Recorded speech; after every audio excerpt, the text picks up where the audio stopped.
Hey guys, good morning. This is Mr. Patterson checking in with you, going through a lesson on Chapter 26 in the Hayes and Harris book for IB Math AAHL.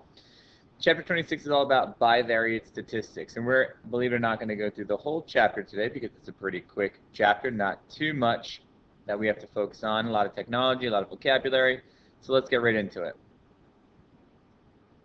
All right, so the first thing we're going to talk about is our objective, which we're just basically exploring relationships between two quantitative variables.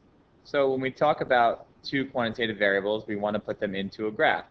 And that graph that we generally use is a scatter diagram. Looks just like this. Notice we have scales for both axes. Both axes are labeled. And because we don't want to start at 0, 0, we put these little breaks in right here. Now, for this particular problem, we can clearly see that as age increases, distance thrown is also increasing. But it's not a perfect relationship. There is a lot of variability that goes on there, right? But that's the general idea here in this chapter. Real-world data isn't going to be perfectly linear or follow a perfect curve in most situations. There's going to be variability. Our job is to try to understand the variability and put it into a function that we can explore.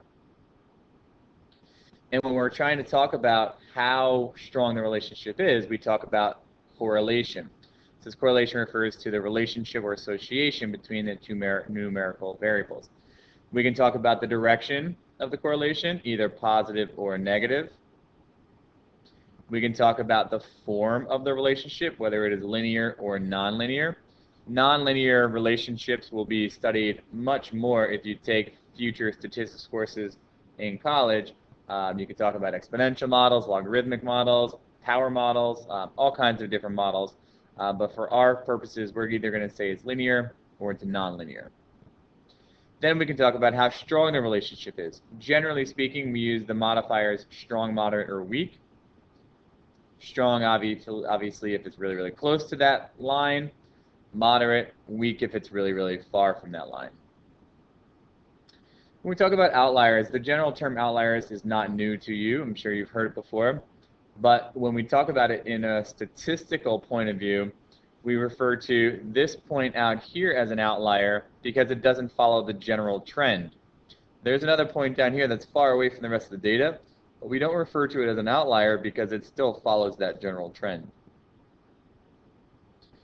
The idea of causality is one that's really, really, central to the idea of looking at bivariate data, looking at relationships between two quantitative variables. Because when we look at these variables, we want to say, hey, does one cause the other one to happen? And basically, we're just going to be looking at this from a topical point of view, and we're just going to say, well, does it make sense? Does it make sense that one variable causes another variable? And if we look at the example they give us here, we're talking about the arm length and running speed of young children, all right? Does it make sense that someone's arm length would cause them to run faster or slower? No, not really. There's probably another variable that is affecting both of them, and that would be age. So if you can think of another variable that's affecting both of them, then you probably don't have a causal relationship. But if it would make sense that one variable causes the other variable, then we can say we have a causal relationship. Speaking of those relationships, if we are talking about that, then we want to talk about how we're going to define the variables. We generally use the word explanatory to describe the variable that is independent, and response to describe the variable that is dependent. Okay? So again, explanatory and response. Explanatory is kind of like your x variable, it goes on the horizontal axis. Response is kind of like your y variable, it goes on the vertical axis. Now, we talked about the idea of correlation in general terms just a couple minutes ago. Now we're going to get into calculating that correlation or calculating that R value. Its full phrase or full name is the Pearson's product moment correlation coefficient, but we can just call it the correlation coefficient. Pearson is just the statistician who kind of developed this idea. Now, as you look at the formula for R, pretty complex going on up here. We have quite a few things in here. We have x bars and y bars. That's the mean of x and the mean of y. We have the sigma notation on the top and two of them on the bottom. seems like it's pretty challenging to work with and obviously time consuming. The good news is you are not required to learn this formula, but you should be able to calculate the R value using technology. And that's where our focus is going to be today. We're going to use the calculator to get that value. Now, before we get into actually doing so, though, I want to give you some properties of the R value. The R value can range from anywhere from -1 to +1. If the R value is positive, that means it's a positive correlation. If it's negative, it's a negative correlation. And if it's equal to 0, if the R value equals 0, we say there's no correlation. We can also go a little bit further with that. We can say if the value is close to +1 or -1, that's a very strong correlation. But if it's close to 0, it's a very weak correlation. And these diagrams here kind of give us a little bit more information about that, right? This is a perfect positive correlation because they fall directly on that line. A little bit of variability. Notice the R value drops a little bit below 1, and then it just keeps going down from there. And we can see the same thing on the right side where we have these negative correlations. Perfect negative, a little bit of variability, and then more variability as we go. And notice how that affects the R value there. All right. So here we're going to come in and we're actually going to start to talk about using the calculator. In this particular example, we're talking about the quality of a chemical and the number of surviving beetles. In this particular case, it makes sense to say that the quality of the chemical is the explanatory variable, and the number of surviving beetles is the response variable. So what we're going to do is we're going to enter these values into the calculator, and I'm going to show you how to do that right here. Let me make this screen a little bit smaller. Okay. So if we hit this stat button right here, near the top in the middle, we get into this menu, and it says edit. And yes, that's what we want to do. We want to edit. Now, currently, I have some data in these lists here, so I'm going to cursor up to highlight the list number, hit clear, and then enter, and then repeat that for L1, clear, and then enter. And then I'm going to come in and I'm going to enter my data points. So you see here, these explanatory variables, they're going to go in L1. So 2, 5, 6, 3, 9. All right. Let me move this to the other side so I can get the response variables to go into L2. 11, 6, 4, 6, 3. And if I look at the question, the first thing it asks me to do is draw a scatter diagram. Now, obviously, I could come in and I could do that by hand, and you guys have been doing that since 4th grade or something like that, so I don't need to take the time to do that. But I do want to show you that the calculator can also make a scatter diagram for us. If I go second y equals, I'm in my stat plots menu, turn it on. The first one here, that's the scatter diagram. So I select that. Now I have to look at my x list and my y list. My x list is currently L2 and my y list is L2. That doesn't make any sense. So what I'm going to do is I'm going to cursor down, and I'm going to make my x list L1. And I do so by looking at the number 1 over here. Its secondary function is L1. So I have its second, the number 1. Now I have L1 and L2. If I needed to change the y list to L2, I could just go second and then the number 2, and then boom, good. And then I'm ready to look at the graph, but if I just hit graph, it's going to show me the standard viewing window, and my data is not necessarily in that window. So I hit zoom, and then I'm going to go to zoom 9 and zoom stat, because what that does is it puts me directly where my data is. Zoom 9, there I have it. And notice I can look at this and I can say, oh, I have a negative relationship, negative correlation. It is fairly strong, and most people would argue this is a linear relationship, although some people might want to say there is a curve to it and therefore nonlinear. When you have only a few data points, it's hard to say whether there are or are not relationships there. All right, let's go back to the question and see what else they wanted us to do. After they asked us to do the scatter diagram, they wanted us to get the correlation coefficient R. So I'm going to show you how to do that. The first thing we want to do is we want to go into the mode button. This is something we only have to do once, unless our calculator gets reset for whatever reason, change batteries, whatever. And I want to go down here to stat diagnostics.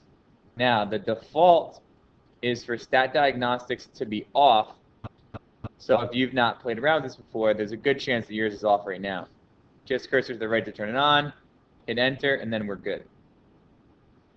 Then we're going to go back into the stat menu, but this time we're going to go into the calc tab. So cursor to the right, and then select option 4, which says Lin Reg, linear regression.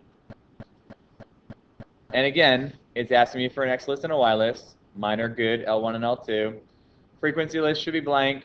Store regression equation, generally speaking, we leave that blank as well, although we could come in and say, hey, store this in Y1, but I'm not going to right now.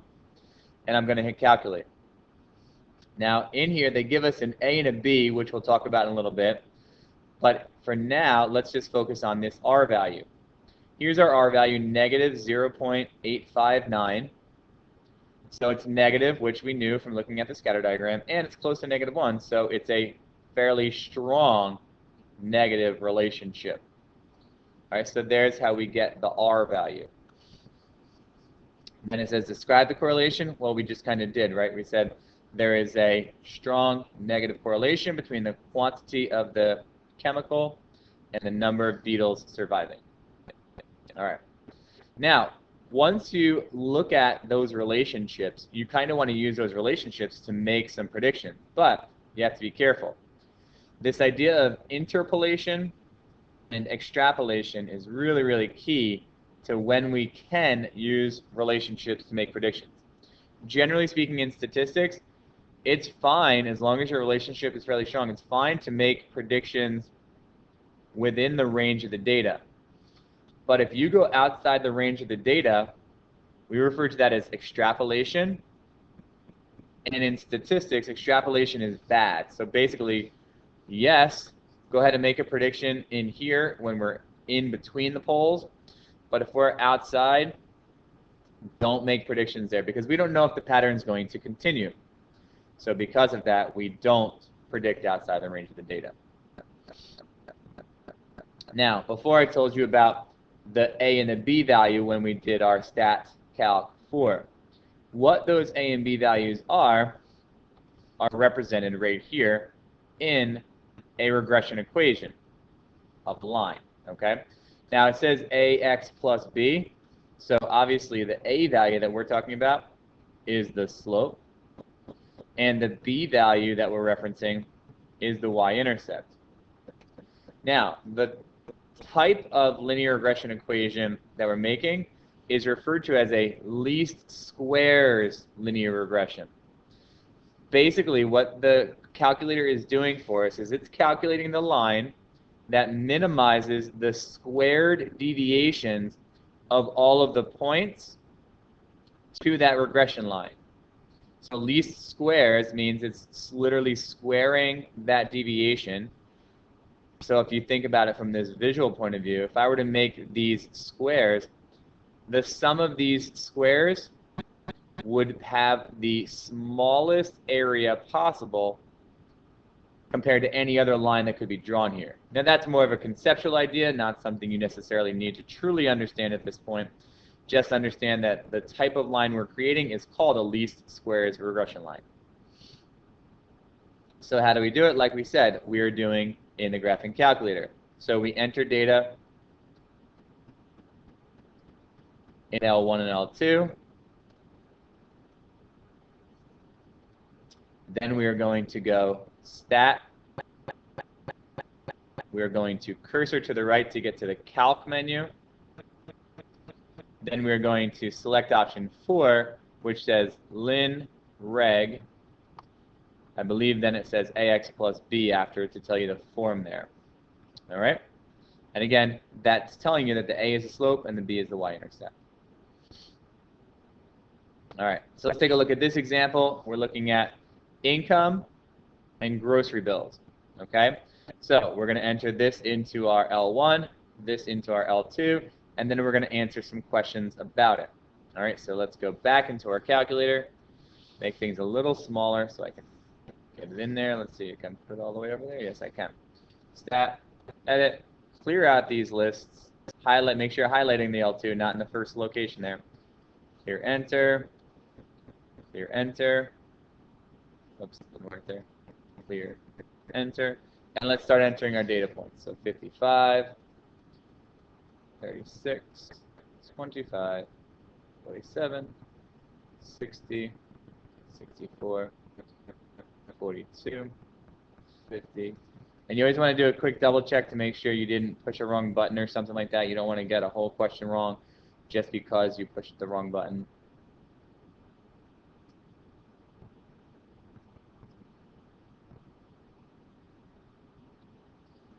And 150. Okay, so the first question asks us to go ahead and make another scatter plot. So let's go ahead and do that. Now, technically, I don't have to go back into the stat plots menu and set all this up because it's all good. I could have just done zoom 9 to get that relationship. And what does it look like? It looks like a pretty strong positive relationship. All right, so let's keep going and let's see what else it asks us to do in this question. Find the equation of the regression line and state and interpret its gradient. Okay, just a note about gradient. Gradient is the same thing as slope. That's just IB's word for slope there. So let's do our stat calc 4. Stat calc 4. Everything is good. Go to calculate. And here we have it. Here's our slope, 4.18. So I'm going to say groceries, or I'll say y equals 4. I forgot the number. 178 plus income. Let's see, that y-intercept is negative 56.695. Negative 56.695. All right. So here is my regression equation. Now I'm using x and y because they've already defined x and y. If you're in a problem where x and y were not previously defined, you would need to come in and do that. So it says state and interpret the gradient. Okay, so stating it, obviously the slope is 4.178. When we interpret that, what we're talking about is how how y is changing for every one change in x. So we would say as income increases by 1,000 pounds, because that's how x is being measured,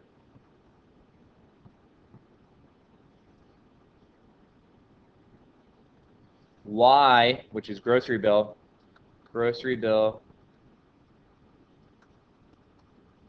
in this case is going to increase because it's a positive slope, increases by about 4.178 pounds. And then we usually add the phrase on average at the end of this, because what we're saying here is this is the prediction.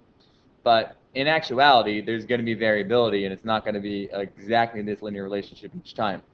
All right? So that was question B. C says estimate the weekly grocery bill for a family with an annual income of $95,000. Okay? So when they ask us to do this, we're looking at this. $95,000 is the income, but since it's measured in thousands of pounds, we're really just plugging in the 95 here. So I could come in and do that right now for you. 4.178 times 95 plus negative 56.695, and I could get that estimated weekly grocery bill. In part D, it says estimate the annual income of a family whose weekly grocery bill is 100 pounds. Now this one is working backwards, right? Because the value they gave us is the grocery bill, so that 100 actually gets plugged in for the y value, and we're solving for x there. And again, I'm not going to take the time to do that, so we're not going to really focus on that. The last question, E, says comment on whether the estimates in C and D are likely to be reliable. And actually, the answer is neither one of them are likely to be reliable. C is not likely to be reliable because 95,000 is well outside the range of the data. That's extrapolation. So C is not reliable. And D, even though we could calculate it, the regression equation that we found was designed to solve for y values based on different x values. So in this particular case, neither one of them are very reliable. But they asked us to do it in C and D, so we did it. Then we talk about the fact that it's not really reliable then. Okay? So that was a quick look at Chapter 26. And what I would like you guys to do to get some practice on it is on page 732, numbers 1 through 4, 6, and 7. All right, hope you guys have a great day, and we'll talk soon. This is actually the